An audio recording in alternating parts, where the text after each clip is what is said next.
Une explosion survient à bord d'un avion à 10 000 mètres d'altitude. A bomb has exploded on board. Bravo. Oscar, Mike, bravo. L'explosion fait une victime et endommage lourdement l'appareil.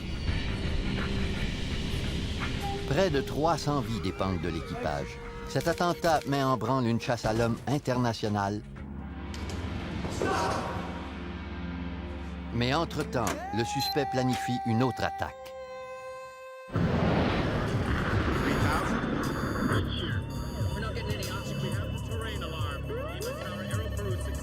We are in an emergency.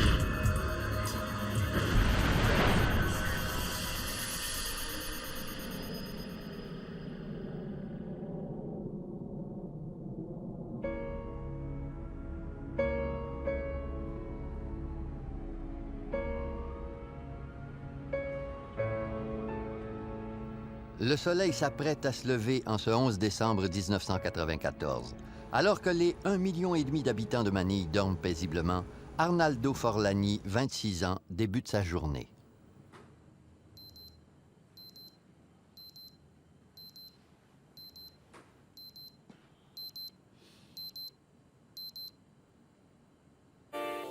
Forlani n'est pas son vrai nom. Sa fausse identité lui permettra d'accomplir sa mission. L'homme de nationalité pakistanaise et non italienne examine méticuleusement sa plus récente invention.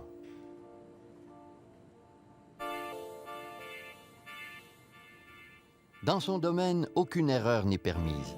Il fabrique des engins explosifs.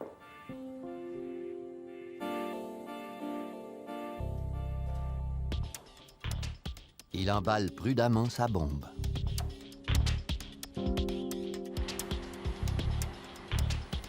Il se présente à l'aéroport pour son vol de 5 heures avec la ligne aérienne Philippine Airlines. Avant de monter à bord, il doit déjouer les procédures de sécurité de l'aéroport. Les détecteurs de métal et les machines à rayons X ne décèleront pas la bombe. Du moins, il l'espère.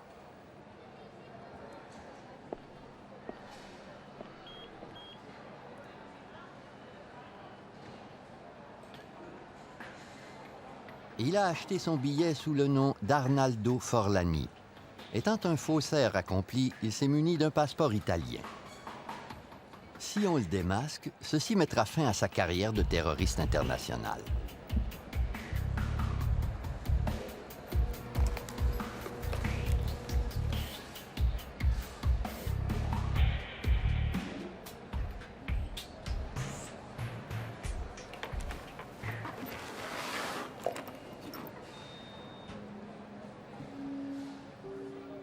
Il déjoue aisément la sécurité de l'aéroport et monte à bord de l'appareil de Philippine Airlines. Le vol 434 doit se rendre à Tokyo. Il fera escale à Cebu, à près de 500 km au sud de Manille. Arnaldo Forlani n'ira pas plus loin que ce centre touristique philippin.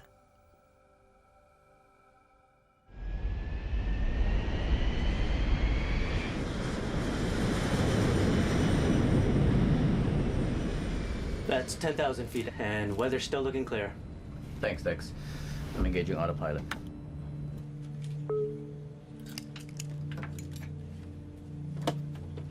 Good morning, ladies and gentlemen. This is your Captain Ed Reyes speaking. Welcome aboard Flight 434, flying south from Manila to Cebu and continuing onward to Narita Airport, Tokyo. Le commandant de bord, Ed Reyes, un ex-pilote des forces aériennes, travaille pour Philippine Airlines depuis 9 ans. And our estimated arrival time is now 5:45. The weather in Cebu... Comme d'habitude, l'avion est presque vide. Les passagers s'éparpillent dans la cabine.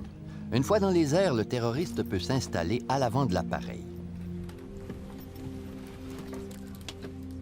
Il choisit le siège 26K, situé au-dessus du réservoir d'essence dans certains Boeing 747. L'agente de bord, Maria de la Cruz, assure le service aux passagers. Elle travaille à bord des vols intérieurs de Philippine Airlines depuis 1 an. Can I get you some juice or coffee? Juice, please.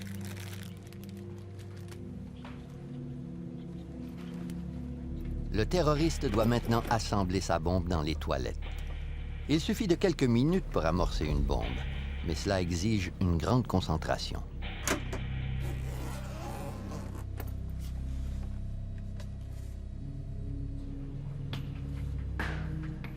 Il ne reste plus qu'à démarrer la minuterie. La bombe explosera dans 4 heures, bien après que le terroriste ait quitté l'avion.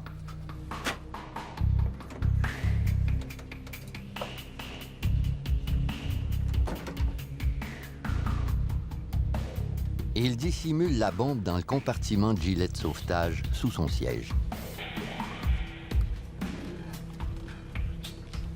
Puis, il s'installe à l'avant de l'appareil.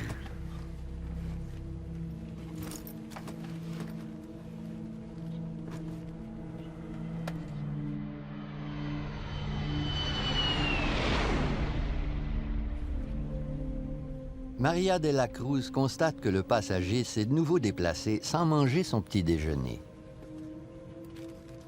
Le reste du vol se déroule comme prévu.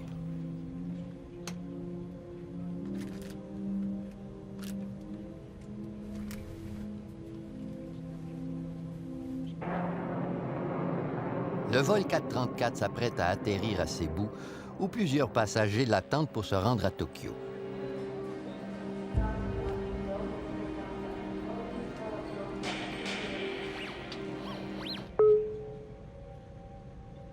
Cabin crew, prepare for landing. Cabin doors to automatic.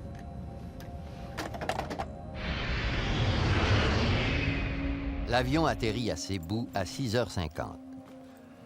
Plusieurs passagers de Manille quittent l'appareil, dont le terroriste qui voyage sous le nom d'Arnaldo Forlani. Bye-bye. Thank you. Maria de la Cruz quitte l'avion à son tour. Une nouvelle équipe la remplacera pour le vol d'une durée de 4h30 en direction de Tokyo.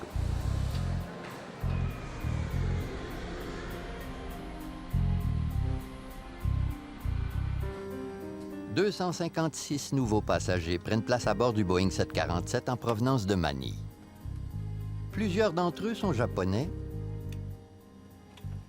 dont Haruki Ikegami, 24 ans, un réparateur de machines à coudre.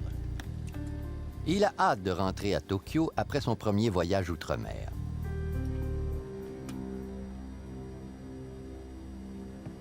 La congestion à l'aéroport retarde le départ de 38 minutes.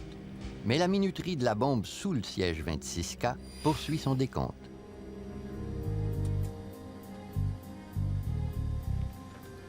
Fernando Bayo est le commissaire de bord. Le vol durera 4h30. Le vol 434 décolle à 8h38. Le copilote Jaime Herrera et le mécanicien de bord Dexter Comandador épaulent le commandant de bord Ed Reyes. Still looking clear. That's 10,000 feet. Ed Reyes et Dexter Comandador sont des ex-pilotes des forces aériennes.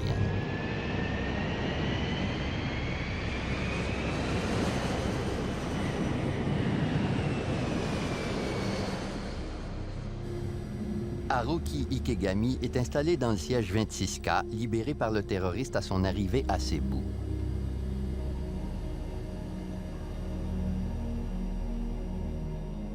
Plusieurs passagers, dont Keisuke Aoki et Masaharu Mochizuki, sont des collègues de travail participant à un voyage organisé par une agence japonaise. Dans les airs, tout me semblait normal. On volait à 10 000 mètres d'altitude. J'ai lu un magazine, puis on m'a servi mon repas. Après ça, je me suis endormi. Yukihiko Usui, 31 ans, a passé une nuit blanche. Après le petit déjeuner, il compte faire la sieste. Il est installé dans la rangée 27 derrière la bombe à retardement abandonnée 4 heures plus tôt par un terroriste. Ladies and gentlemen, this is your captain speaking. It's a beautiful day in Tokyo, sunny and 26 degrees. I expect we'll be landing at Narita Airport in 2 hours' time. 2 heures après le décollage, le vol 434 de Philippine Airlines survole l'île de Minami Daito, au sud du Japon. Pour alléger sa tâche, l'équipage utilise le pilote automatique tout au long du vol. Ceci lui permet de garder le cap sur Tokyo tout en maintenant son altitude de 10 000 mètres.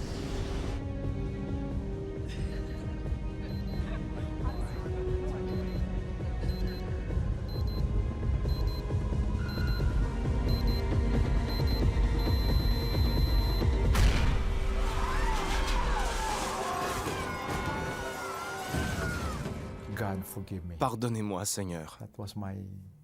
Ça a été ma première pensée. Pardonnez-moi, Seigneur. Je vais mourir. Puis, je me suis ressaisi. Dex, check the pressurization loss. Be prepared. Le pilote automatique redresse immédiatement l'appareil, mais les effets de l'explosion commencent à se faire sentir. Un énorme bruit m'a réveillé. J'ai senti la pression dilater l'appareil. J'ai vu de la fumée et des débris tomber comme de la poudre. Ladies and gentlemen, please stay in your seat. Les blessés tentaient de s'éloigner du lieu de l'explosion.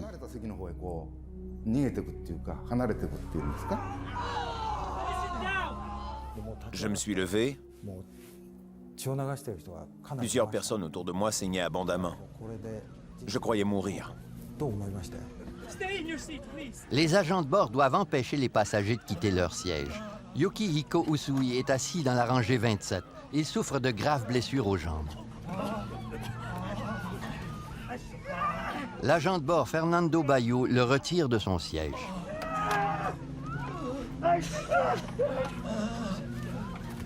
Get me some blanket here.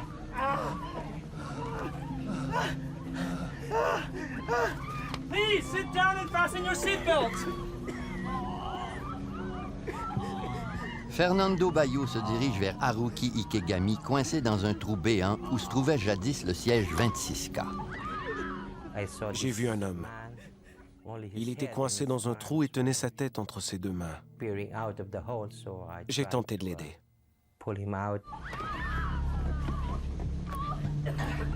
Fernando Bayo le libère du trou, puis constate qu'il souffre de graves blessures.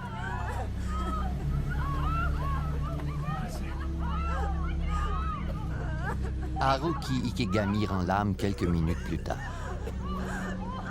Le personnel navigant veut éviter de semer la panique parmi les passagers. Une agente de bord prétend donner les premiers soins à Haruki Ikegami, tandis que Fernando Bayo appelle le commandant de bord. Oh, Captain. Okay. Keep the passengers calm. Make sure they stay in their seats. There's been an explosion in row 26. One dead and several injured, and the cabin's full of smoke. There's a hole in the floor. Go inspect the damage, Dex. Yes, sir. Le trou dans le plancher inquiète le commandant. Si le revêtement de l'appareil est percé, la décompression soudaine de la cabine nécessitera une descente d'urgence. Il y avait un trou béant près de la jambe de bord. Une seule déchirure ou un petit trou dans le revêtement de l'avion aurait pu s'élargir et aspirer tout le monde hors de l'appareil.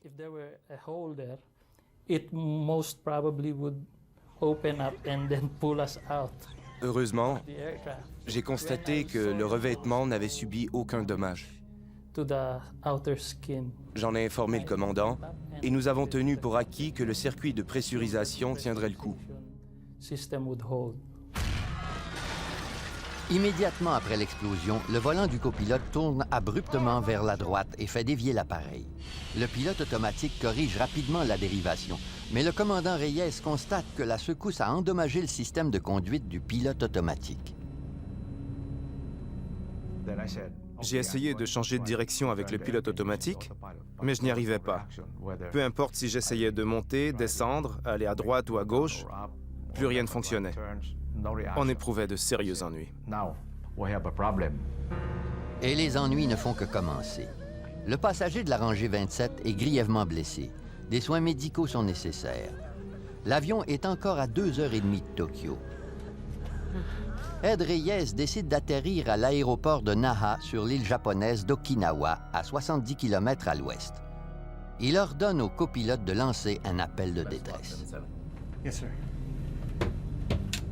Naha, PAL 434, heavy declaring emergency. Explosion on board. We have casualties. Request emergency landing at Naha. We will need full emergency Le services. contrôleur aérien japonais ne comprend pas la gravité de la situation. Naha, Naha, Naha. This is Philippine Airlines 434, flight level 330. A bomb has exploded on board. Bravo, Oscar, Mike, Bravo. Bomb explosion. Request emergency landing at Naha. Sur le coup, personne n'a répondu. Puis un autre contrôleur, un Américain, nous a dit « OK, vol 434, je prends la relève. Le contrôleur qui contacte l'équipage travaille sur une base américaine de l'île d'Okinawa. Il nous a dit à gauche. J'ai crié « On ne peut pas tourner. On va vous prévenir lorsque l'on se dirigera vers Naha. Nos commandes de vol fonctionnent mal. » Ladies and gentlemen, this is your captain speaking. We will be making an early landing at Naha Airport in Okinawa. We'll be landing as soon as possible, so please remain in your seat with your seatbelt fastened. Mais comment atterriront-ils? Les commandes de vol du pilote automatique sont inutilisables. Using the controls. Le vol 434 dépasse l'île d'Okinawa. Le commandant Reyes doit maîtriser l'appareil pour atterrir en toute sécurité. Mais s'il éteint le pilote automatique, il risque de perdre le peu de maîtrise qui lui reste. Okay. Laissons le voyant ceinture de sécurité allumé. Belt sign on. En éteignant le pilote automatique, on risque de perdre la maîtrise. Tenez-vous prêts. Puisque le pilote automatique ne réagissait pas à mes commandes, je craignais qu'en l'éteignant, l'appareil vire sur l'aile et que l'on soit incapable de le maîtriser. At the count of three, I'll À 3, j'éteindrai le pilote automatique. 1, 2, 3.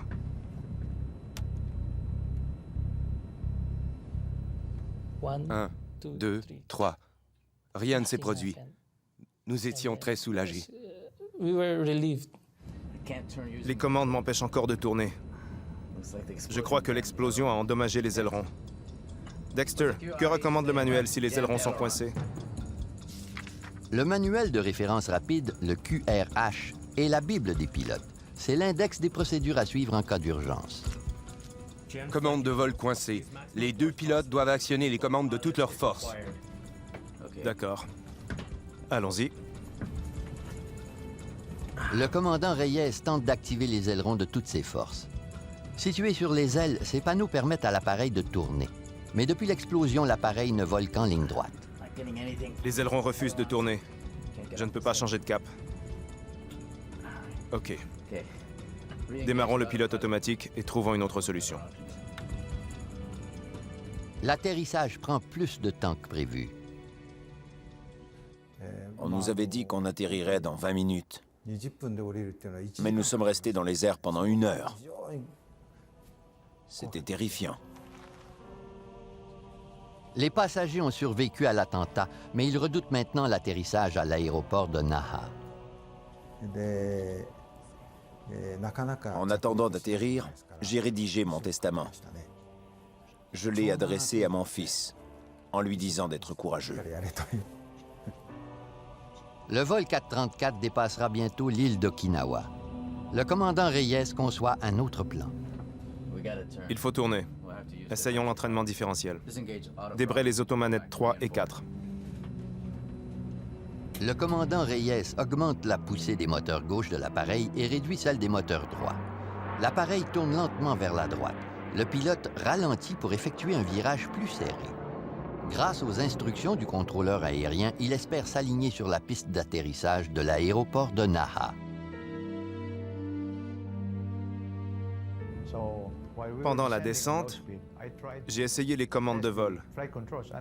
Elles semblaient réagir. Les gouvernes de profondeur fonctionnent. Les gouvernes de profondeur permettent à l'avion de monter et de descendre. 250 nœuds, volet 1. Pour atterrir en toute sécurité, le commandant Reyes doit manier les gouvernes de profondeur et de direction. Plus il approche de l'aéroport, plus il ralentit. Volet 10. Les volets 10 sont en place. Vitesse de 225 nœuds. On tourne. Si nous allégeons l'appareil, nous pourrons mieux maîtriser notre vitesse. Larguons d'essence. D'accord. Ed Reyes ordonne aux mécaniciens de bord de larguer 36 tonnes d'essence. Si l'appareil est plus léger, le train d'atterrissage et les freins supporteront mieux l'impact au sol. En s'approchant de l'aéroport, le commandant Reyes craint que la bombe ait causé des dommages non apparents. Je ne sais pas si le train d'atterrissage tiendra le coup. Bouclez vos ceintures. Je vais aviser le commissaire de bord. Il a expliqué au commissaire de bord que le train d'atterrissage risquait de céder. et qu'ils devaient être prêts à évacuer l'appareil. Nous n'étions plus responsables de notre destin. Nous n'y pouvions plus rien. Je vois la piste. Ed Reyes maîtrise à peine les commandes de vol. Il s'agit de l'atterrissage le plus dangereux de sa carrière.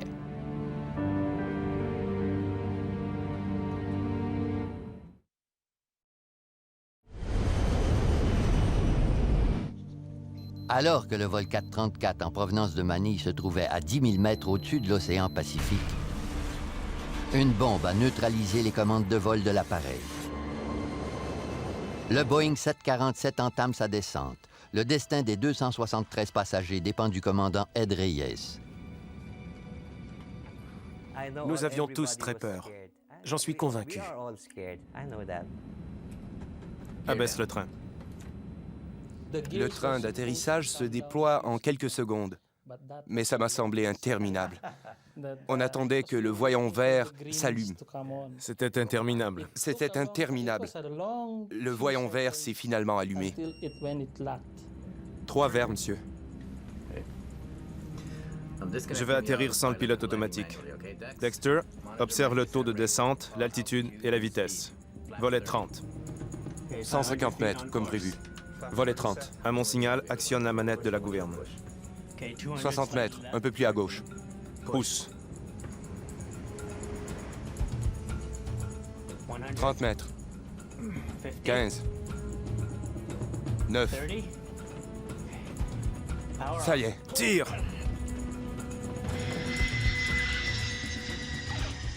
Puis il a crié « Tire !» Oui, j'ai crié « Tire !»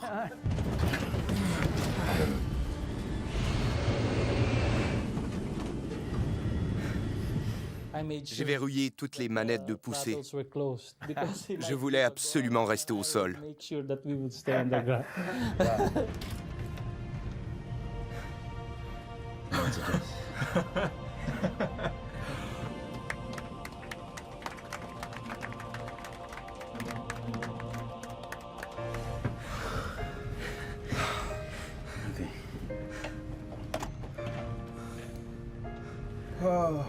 Ladies and gentlemen, this is the captain speaking. We'd like to thank you for your cooperation and your patience. The emergency crews are on their way. We'll try and get you out of here as soon as possible. Thank you.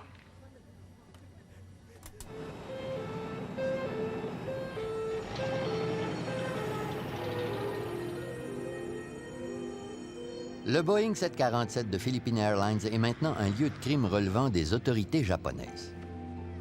Le service de police d'Okinawa tente d'élucider l'affaire en enquêtant tout d'abord sur le passager du siège 26K. Le pathologiste judiciaire découvre 94 fragments du siège enfoncés dans les fesses de Haruki Ikegami.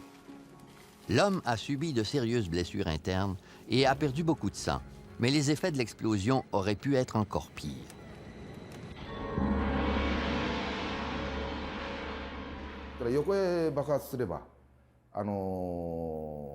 Une explosion latérale aurait causé un énorme trou dans l'avion et aurait entraîné la décompression de la cabine. Le fait que l'explosion ait été verticale nous a sauvé la vie, mais on ne doit jamais oublier la victime. Sa mort nous a épargnés. Haruki Ikegami a absorbé le plus gros de l'impact, mais l'explosion a aussi endommagé les câbles de métal qui contrôlent les gouvernes de profondeur et de direction. Elle a aussi sectionné le câble de l'aileron droit du copilote. L'aileron, un panneau sur l'aile, permet à l'avion de tourner. La force de l'explosion a créé un trou dans le plancher, ce qui aurait pu causer un incendie dans le réservoir d'essence central. Heureusement, le siège 26K ne se trouvait pas au-dessus du réservoir d'essence comme l'avait probablement supposé le terroriste. Par chance, nous étions à bord d'un Boeing 747 version SAS. Dans cet appareil, le siège 26K se trouve 2 rangées devant le réservoir d'essence central. Les enquêteurs en médecine légale d'Okinawa recueillent immédiatement les preuves sur les lieux du crime. Il commence par les débris les plus volumineux pour terminer avec les plus petites pièces qu'il ramasse à l'aide d'un aspirateur.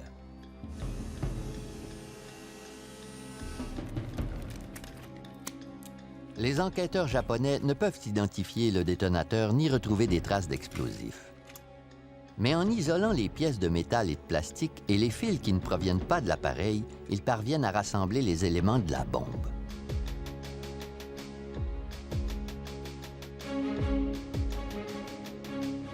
Un des enquêteurs parvient à identifier la minuterie de la bombe. Il reconstitue une montre à l'aide de plusieurs fragments brûlés.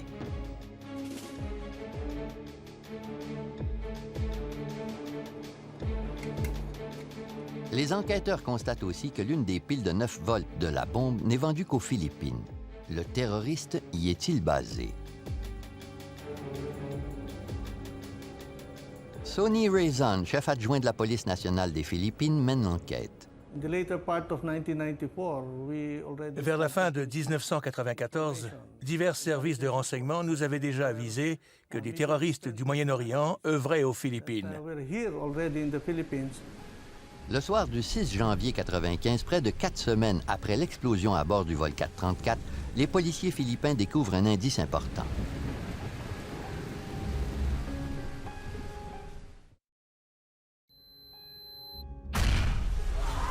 L'explosion d'une bombe à bord du vol 434 de Philippine Airlines tue un passager. L'incident mène à une chasse à l'homme internationale. Les policiers doivent capturer le terroriste avant qu'il ne récidive. Le suspect est de retour à Manille, où il a transformé un petit appartement en atelier. Avec l'aide d'un ami, il y fabrique un nouvel engin explosif.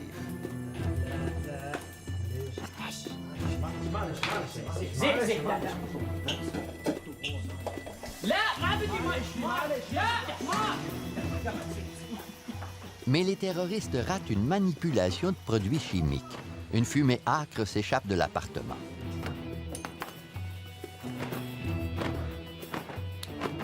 Le portier de l'immeuble s'informe de la situation.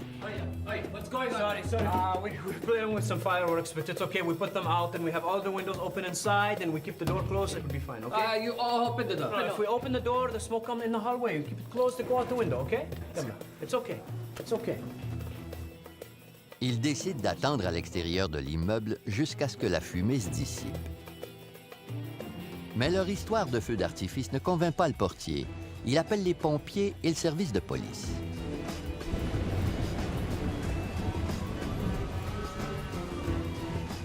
À l'arrivée des pompiers, la fumée s'est déjà dissipée. Ils quittent les lieux après quelques minutes. Le terroriste réalise qu'il a oublié son ordinateur portable dans l'appartement. Il ordonne à son complice d'aller le chercher. Il était trop intelligent pour remettre les pieds dans l'appartement. Ça aurait été beaucoup trop risqué. Les autorités l'auraient capturé. Ses craintes sont fondées.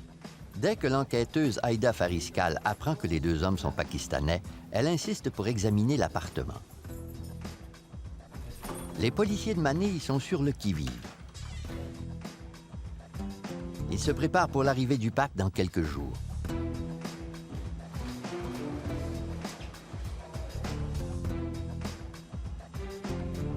Ce que Aïda Fariskal découvre confirme ses soupçons sur les deux hommes.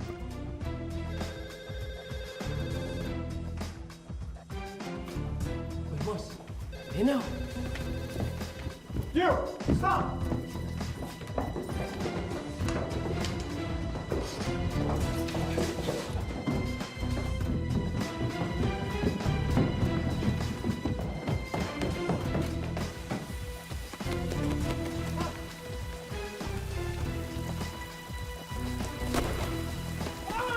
Le tir distrait le complice qui trébuche sur les branches d'un palmier. Le policier n'a pas ses menottes. Le portier lie les mains du suspect avec le cordon de son blouson. Entre-temps, le terroriste disparaît. Sonny Rayzon est l'un des premiers officiers supérieurs à se présenter à l'appartement. L'incident dans l'immeuble Don Josefa nous a ouvert les yeux. Il nous a confirmé que les membres d'Al-Qaïda étaient bel et bien installés aux Philippines. La police nationale des Philippines saisit l'ampleur de la situation. Elle appelle immédiatement Interpol, Scotland Yard et le FBI. L'incident attire l'attention de l'agent spécial du FBI, Frank Pellegrino, membre du groupe d'action nationale contre le terrorisme, le JTTF à New York.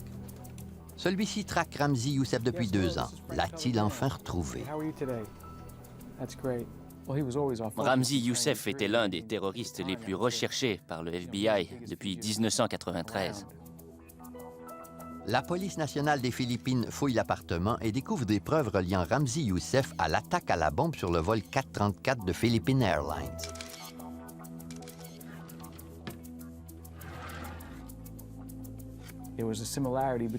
Les similarités entre les montres retrouvées dans l'appartement et celles dans l'avion étaient flagrantes. On a pu identifier toutes les pièces et déterminer qu'il s'agissait d'une montre Casio. C'était un moment marquant de notre enquête. Ramzi Youssef est un faussaire talentueux.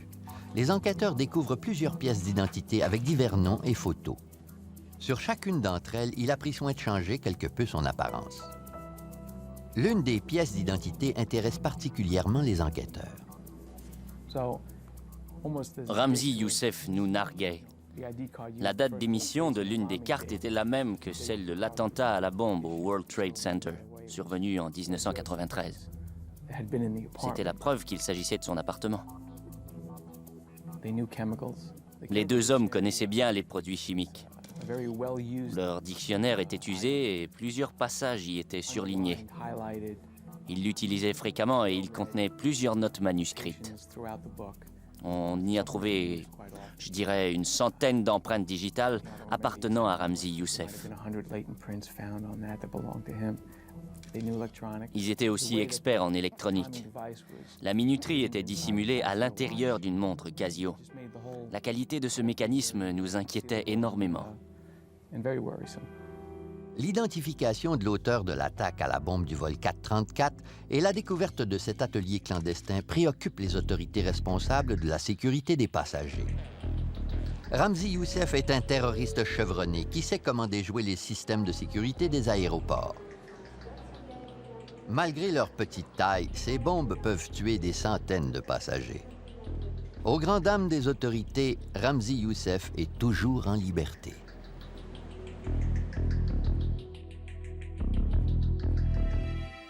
Le FBI a réussi à relier Ramzi Youssef à l'attentat à la bombe du vol 434 de Philippine Airlines. Grâce à l'agent de voyage qui lui a vendu son billet d'avion, les enquêteurs sont maintenant certains qu'Arnaldo Forlani et Ramzi Youssef sont une seule et même personne. Ramzi Youssef n'est que l'un des nombreux noms d'emprunt utilisés par l'homme le plus recherché du FBI, suite à une attaque terroriste aux États-Unis survenue 2 ans plus tôt. En septembre 92, Youssef s'est rendu à New York pour participer à une attaque terroriste d'envergure. À son arrivée à l'aéroport Kennedy, il présente un faux passeport irakien et demande l'asile politique sous prétexte de vouloir échapper au régime de Saddam Hussein. Sa ruse fonctionne et les autorités le laissent entrer au pays. 5 mois plus tard, le 26 février 93, une bombe artisanale explose dans le garage souterrain du World Trade Center. L'attentat fait 6 morts et des centaines de blessés et cause des dégâts évalués à 500 millions de dollars. Le soir même, Ramzi Youssef s'envole vers le Pakistan pour retrouver sa jeune épouse et sa fille.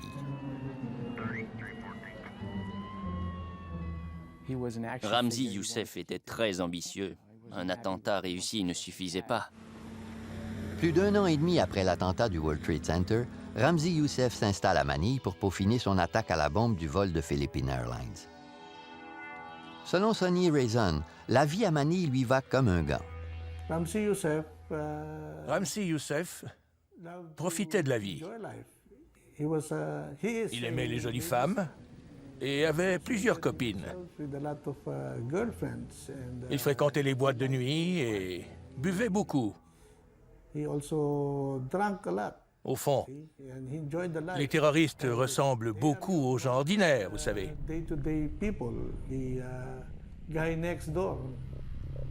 Après l'explosion à bord du vol 434, Ramzi Youssef demande à son ami Hakim Mourad de lui prêter main forte à Manille.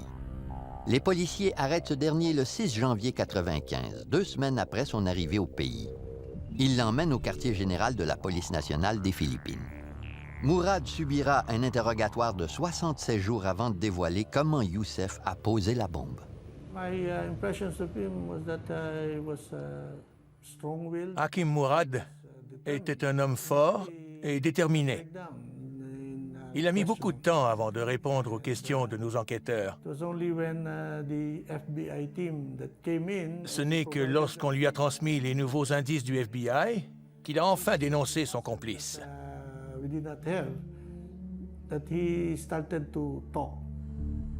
Les enquêteurs ont découvert de minuscules traces de produits chimiques à bord de l'appareil de Philippine Airlines. Mourad admet que Youssef a utilisé de la nitroglycérine liquide qu'il a stabilisée puis versée dans une bouteille de solution pour verre de contact.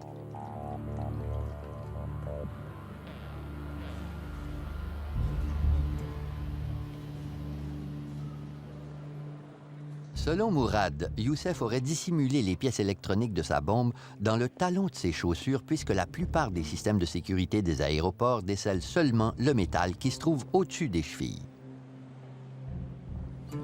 Ramzi Youssef devait être un homme calme. Son attitude envers les explosifs était plutôt désinvolte. Seul un fou oserait apporter une bouteille de nitroglycérine à bord d'un avion.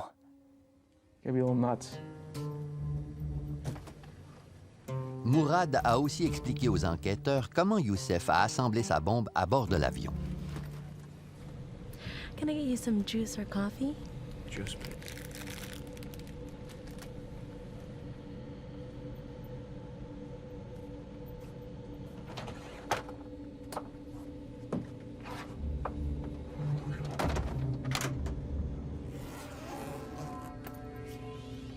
Ramzi Youssef peut assembler sa bombe facilement et rapidement. La minuterie est une montre ordinaire. L'alarme de la montre transmet un courant électrique au détonateur dans la bouteille.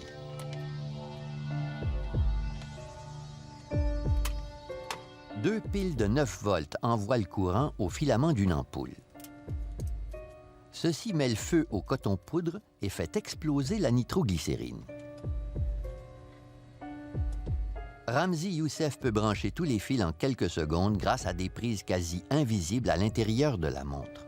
Après avoir assemblé la bombe, il règle la minuterie afin que la bombe explose 4 heures plus tard lorsque l'avion survolera l'océan Pacifique.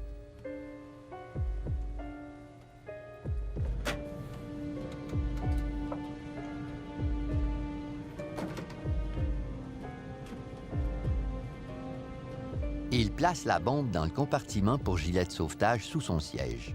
Il y a peu de chances que l'équipage inspecte cet endroit pendant l'escale à Cebu.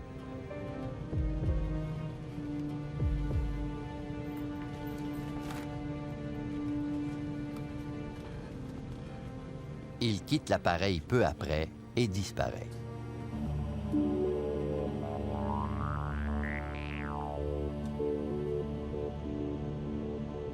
Quatre heures plus tard, la bombe sous le siège 26K explose.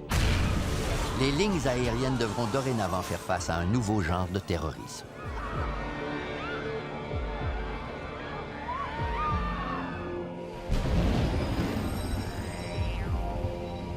Le témoignage de Hakim Mourad confirme les soupçons de Frank Pellegrino. L'enquêteur s'attendait à ce genre d'attentat de la part de Youssef, mais il est tout de même secoué par les révélations de son complice. Le vol 434 n'était qu'un test. Ramzi Youssef planifie une attaque terroriste qui tuera des milliers de passagers des lignes aériennes américaines.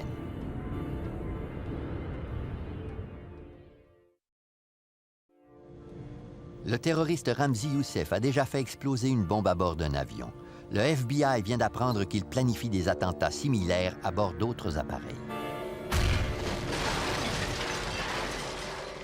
Les autorités sont incapables de lui mettre la main au collet.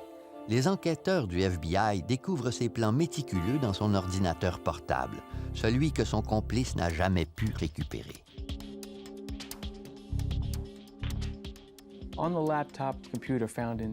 On a découvert un dossier qui détaillait une attaque terroriste.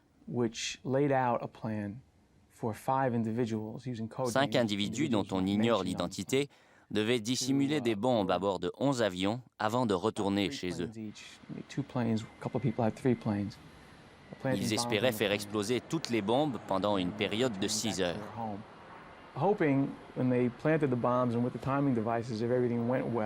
Une seule explosion aurait été catastrophique. Même si leur plan ne réussissait qu'à moitié, ils auraient paralysé l'industrie aérienne pendant un très long moment. Selon les données recueillies dans l'ordinateur, les autorités ont déjoué Youssef juste à temps. Le plan surnommé Bojinka est de faire exploser 11 avions américains et de tuer 4000 passagers. Les attentats doivent se produire moins de 2 semaines après la découverte de son atelier à Manille. Mais lorsque Frank Pellegrino et son équipe du FBI arrivent à Manille, Ramzi Youssef a disparu depuis longtemps. On avait raté une belle occasion, mais dans la plupart de ces cas, une chose se produit. Le fugitif retourne chez lui. Au fond, nous sommes tous pareils. Nos racines nous importent énormément. Notre enquête nous a donc menés au Pakistan. Le FBI monte une campagne publicitaire au Pakistan. Il offre 2 millions de dollars pour toute information menant à la capture de Ramzi Youssef. La stratégie fonctionne. Sa nouvelle recrue pour son prochain attentat le dénonce. L'escouade tactique pakistanaise se rend à sa chambre d'hôtel d'Islamabad juste avant que le terroriste ne quitte les lieux.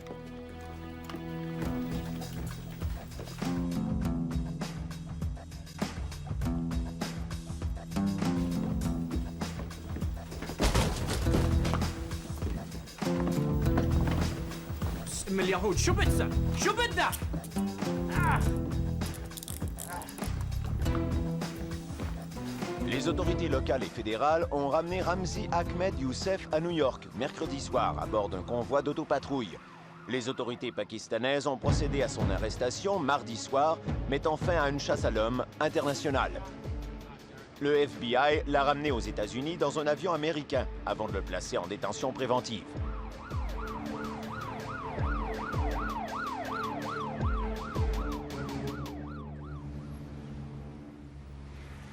Un an plus tard, pendant son procès à New York, Ramzi Youssef refuse les services d'un avocat malgré les objections du juge. Il se défend mieux que prévu, mais est tout de même reconnu coupable de l'attentat à la bombe à bord du vol 434 de Philippine Airlines, ainsi que du complot contre 11 avions américains. Au terme d'un second procès, il est reconnu coupable de l'attentat à la bombe de 93 contre le World Trade Center. Youssef tente de justifier son geste pendant sa plaidoirie. Oui, je suis un terroriste, et j'en suis fier. Je ne soutiens que le terrorisme qui vise le gouvernement américain et Israël. Vous êtes bien plus que des terroristes. Youssef se décrit comme palestinien. Il justifie les attentats à la bombe à bord du vol 434 et contre le World Trade Center en condamnant la politique étrangère des États-Unis qui soutient Israël au détriment de la Palestine. Vous êtes hypocrite. Ramzi Youssef est condamné à une peine d'emprisonnement de 240 ans.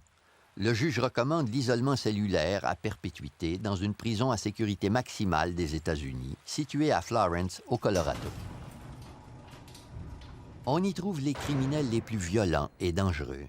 Ramzi Youssef y passera le reste de ses jours confiné à sa cellule 23 heures par jour.